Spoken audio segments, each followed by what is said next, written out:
ამ ვიდეოში გასწავლი iPhone-ზე მეხსიერების გასუფთავების საუკეთესო და ყველაზე უსაფრთხო მეთოდებს.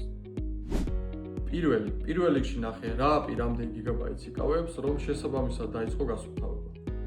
მეორე, აუცილებლად გადაათვალიერე ფოტოგალერეა და თუ ნახავ ისეთ ვიდეოს, რომელიც აღარც კი გახსოვდა და არც გჭირდება, აუცილებლად წაშალე, რადგან ვიდეო საკმაოდ დიდი ადგილი უკავია მეხსიერებაში. მესამე, გადაამოწმე Viber-ი, WhatsApp-ი, Messenger-ი, რადგან ისინი ხშირად ფარულად ჭამენ მეხსიერებას. მაგალითად, თვეების წინ, როდესაც შენს მეგობარს გადაუგზავნე პირობითად Viber-ში რაღაც კონკრეტული ვიდეო, ეს ვიდეოები დროთა განმავლობაში გროვდება თუ არ წაშლი და საკმაოდ დიდ ადგილს იკავებს შენი iPhone-ის მეხსიერებაში. მეოთხე, YouTube-ზე თუ გაქვს ჩამოტვირთული ძველი ვიდეოები, რომელიც აღარ გჭირდება, ეგენიც აუცილებლად წაშალე, რადგან საკმაოდ დიდ ადგილს იკავებს.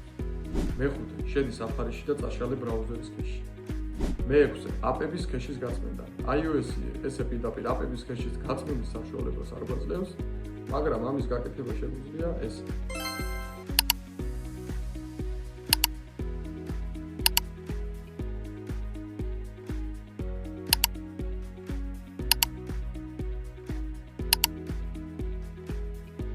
და ბოლოს, iOS-ში არ არსებობს რაიმე კონკრეტული API, რომელსაც გადმოსერ და ესე უბრალოდ მარტივად გაასუფთავებს მეხსიერებას.